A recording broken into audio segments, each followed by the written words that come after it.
Miss হবে না আপনার পছন্দের টিভি শো। দেখুন জি5 অ্যাপে একদম ফ্রি। অনামিকা,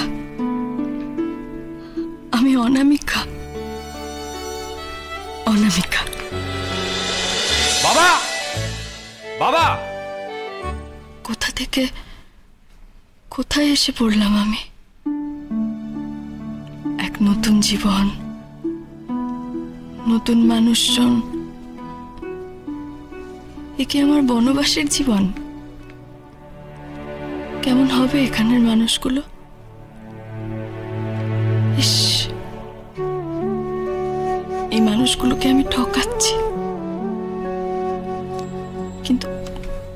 কিন্তু মাত্র কয়েকটা দিনেরই আশ্রয় চাই আমি আপনাদের কাছে। একটু সুস্থ হয়ে আমি আবার জুপিটার স্কুলে যোগাযোগ করব। ওদের পায়ে পড়ে বলবো আমাকে কাজটা আর একবার দিতে। বেশি দিন এনাদের ঘাড়ে বোঝা হয়ে থাকবো না আমি। বাবা, মা, আরে কি হলো? আমাদের বাড়ির নতুন অতিথি এসে গেছে তো। আরে এসো, আলাপ করবে, এসো। আরে কি গো, কোথায় গেলে তোমরা সবাই? ওই দেখেছো, কারো কোনো পাত্তাই নেই। এই কি হয়েছে? তোমাকে তো নার্ভাস লাগছে কেন? তুমি কি ভয় পাচ্ছ নাকি? ধুর, শোনো, তুমি তো আমাদের দুজনকে জেনেই গেছো, তাই না? এবার যদি আমাদের দুজনকে তোমার ভালো লেগে থাকে, তোমার যদি মনে হয় যে আমাদেরকে তুমি ভরসা করতে পারো, তুমি দেখবে আমার বাড়ির লোকদেরও না তোমার খুব ভালো লাগবে।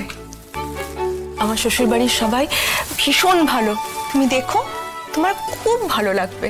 আরে এই তো চলে এসেছি রে বাবা। আচ্ছা, তোদেরকে কতবার করে বলেছি বলতো যে বেরোনোর আগে একটা ফোন করে দিবি।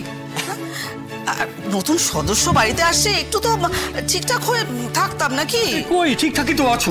তুমি চুপ করো তো। আচ্ছা মা, এই সদস্য বলে যখন মেনেই নিয়েছো, তখন আর এসব সাজিয়ে গুছিয়ে কি লাভ? আমরা যেমন তেমনটাই দেখুক না।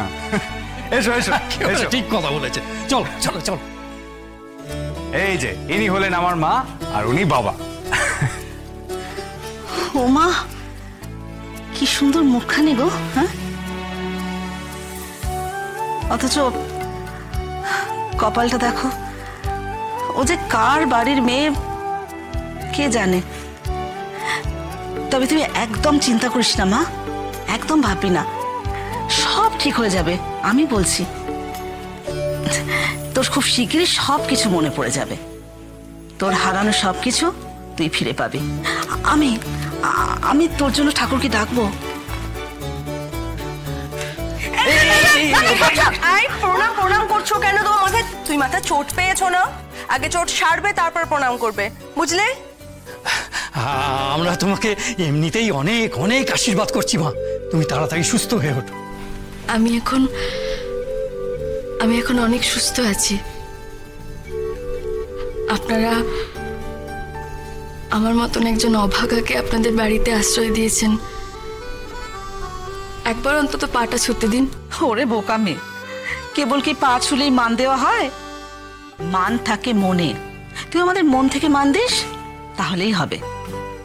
আর অভাগা কিসের রে?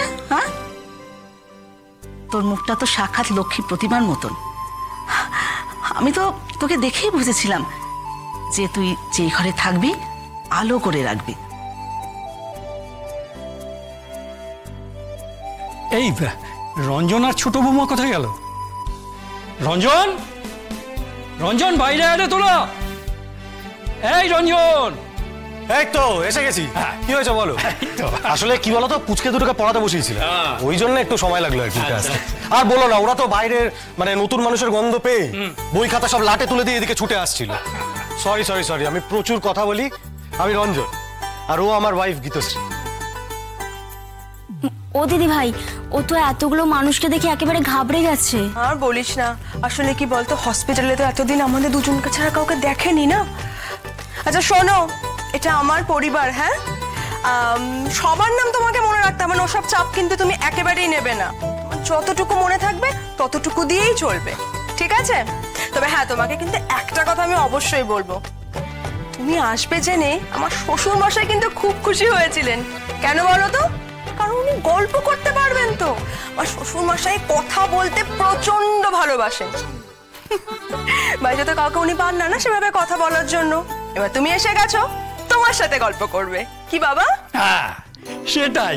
আসলে কি বুঝলে মা, আমার ছেলেরা তো সব তাদের নিজেদের কাজকর্ম নিয়ে ব্যস্ত, আর বৌমারা ব্যস্ত তাদের ছেলে মেয়েদের নিয়ে। গিন্নি তো আমাকে পাত্তাই দেয় না।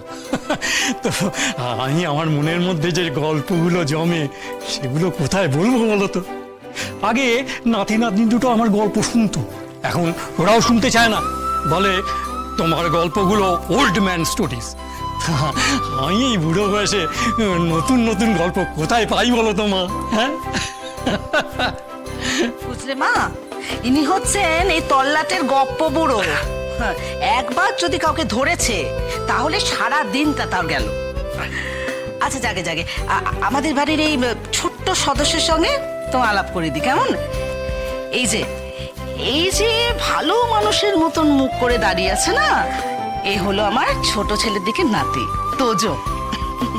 ওর মুখ দেখে ভুলো না কিন্তু, ওর হাড়ে হাড়ে দস্যিপনা।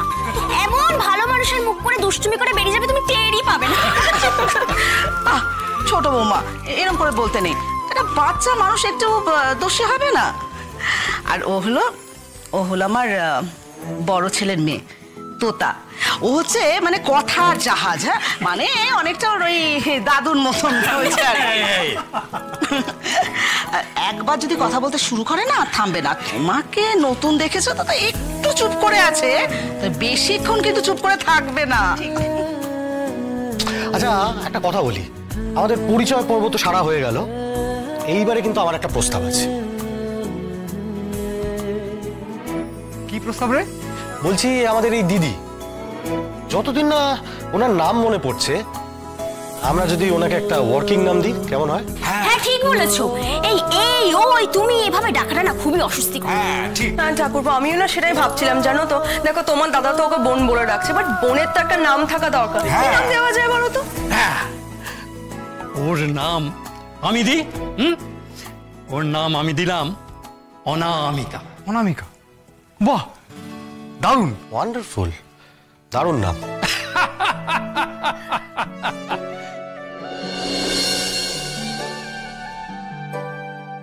এতদিনে তুমি একটা কাজের কাজ করেছো, খুব ভালো নাম অনামিকা। আচ্ছা আমরা যদি সবাই তোমাকে অনামিকা বলে ডাকি, তোমার কোনো আপত্তি নেই তো?